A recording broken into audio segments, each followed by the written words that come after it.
They embarked in cold blood on a mission that many recognized was likely to kill them, and that would require exceptional courage, skill, and luck to succeed.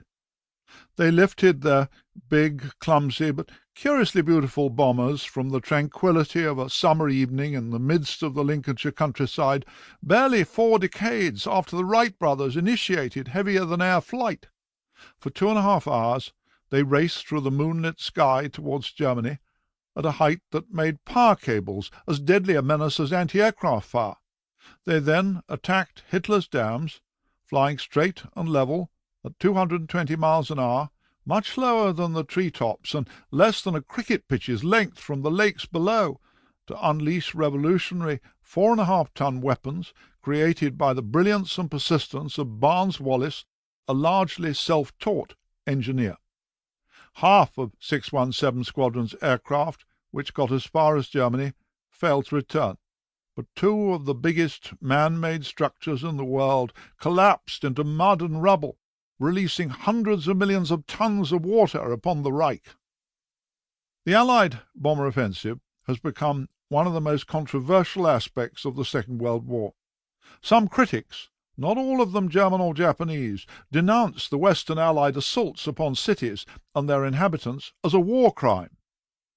The 1945 firebombing campaign by American B-29 superfortresses killed far more people in Tokyo and other Japanese cities than did the atomic bombs later dropped on Hiroshima and Nagasaki.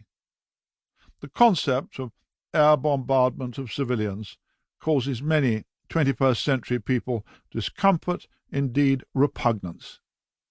Contrarily, it's a source of bitterness to some descendants of the RAF's wartime bomber crews that the public prefers to lavish legacy adulation on the Spitfire and Hurricane pilots of the Battle of Britain, defenders, than on their comrades, the attackers, who bombed Germany at the cost of enduring losses much greater than those of fighter command.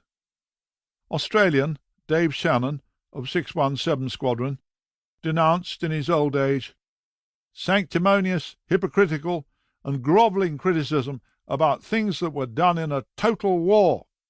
Where, in all this, does the saga of the Dambusters rightfully belong? The Flyers contrived a feat that caused all the world to wonder, the Allied nations with pride, the German people and their leaders with horror and apprehension. Rumours swept the Reich that 30,000 victims had perished beneath the floods. Though the Lancaster crews were drawn from the RAF's Bomber Command, the force that nightly rained fire and destruction on Germany's cities, few, even among its critics, failed to perceive a nobility about the bravery displayed that night. In the spring of 1943, after nearly 4 years of austerity, unpalatable food, family separations, and spasmodic terrors, only lately ameliorated by a thin gruel of successes, the British people were weary.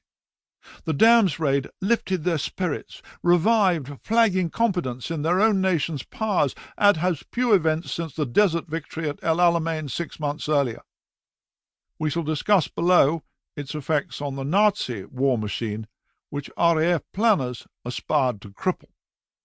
I was born at the end of 1945, and thus was 5 when Paul Brickhill's best-selling account of Chastise was published, 9 when the film was released. Both book and movie made a profound impression. I memorized the names of almost every one of 617's pilots. I assembled and painted plastic models of the Avro Lancasters that they flew, became intimately familiar with Enemy Coast Ahead, Gibson's posthumously published memoir. As an adult, I began to study wars, first as a correspondent and eyewitness in faraway places, and then as an author of books.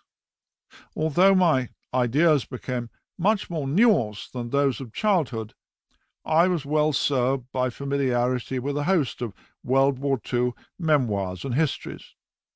In 1977, I was commissioned to write Bomber Command, a study of the British strategic offensive. In those days, To keep listening to this audiobook for free, click the link in the description. It will take you to a free Audible trial where you can listen to this and many other books for free for 30 days.